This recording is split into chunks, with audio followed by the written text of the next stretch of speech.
I guess I've always liked working with my hands and fixing things, so it just made sense to build things for a living. My job is incredible. It's brought me all around the world. I work hard 8 months out of the year, and the best thing about my job is that I have the other 4 months off to play. Fast forward about 13 years. I've been a Boilermaker now for 10 years. I have 2 beautiful boys who I share with my amazing husband. I'm from Northern Ontario and we live off the grid. I started as a Boilermaker, already having a red seal as a welding fabrication technician. That gave me the opportunity to hit the ground running.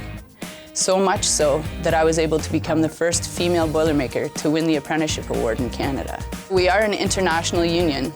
That means that I have brothers and sisters from all parts of the world. You can literally go anywhere to work when you're part of this brotherhood. We're known as a brotherhood because we act as brothers and sisters. In the Boilermakers Union, there are 2 lists you can come off of. You can come off the mechanics list, or you can come off the welders list. So when you show up on a job, they ask you, are you a mechanic or a welder? My favorite saying is I'm a Boilermaker with welding tickets. That means that I can rig, I can fit, and I can weld. But I put my own time into the shops. I don't get paid to go there every year and renew my welding tickets, but I do it so that I can have every part of this trade under my belt. Coming into the Boilermakers with a background in welding or fabrication is a huge asset. Most of the best Boilermakers out there have done shop jobs previously. So I encourage you to take a college course, get some background knowledge so that when you come in, you're not blind. The brothers and sisters will always be there to help push you through, but if you already have that background knowledge, you're winning. My youngest child was born in the spring, so here I am, I had a baby. 6 weeks later, it's time to hit the road again. I get a call, I have to be in Sault Ste. Marie, and 4 days later, I'm on the road. I'm there for 2 months and the job gets extended. It's not easy being a mom and being on the road. It's not easy to try and not think about your family while you're there either. It takes a strong individual who's dedicated in order to be part of this trade. In our elite trade, the women, we only make up 2% of the manpower. We work hard for it though. If you have heart, it shows. If you don't, it shows too. This is a very competitive, very dangerous job. We're in the top 5 most dangerous trades.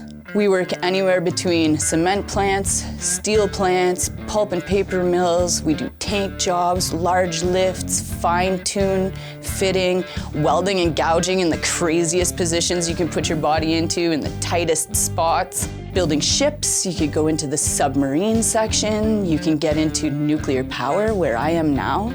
I also have the most important job on the MCR project, which is the largest project going on right now in Canada.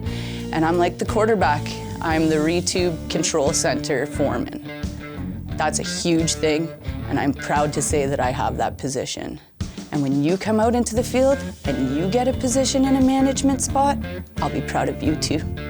Anyone that makes a difference and drives and pushes and is dedicated, they're number 1 in my books. It's really hard for women to move up into white hat positions. A white hat position is considered a management role, so anything above a worker.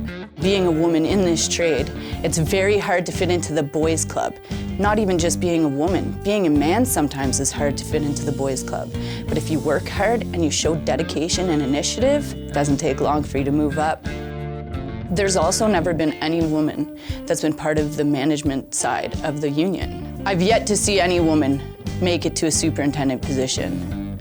I intend on being that woman. Just like the men, I am also harder on the women, because you don't only represent yourself when you go out into the field. You represent us, the trailblazers, the ones who came in and the ones who fought for women in the trades to make it, to prove that we can do the job the men can do, and do it just as well.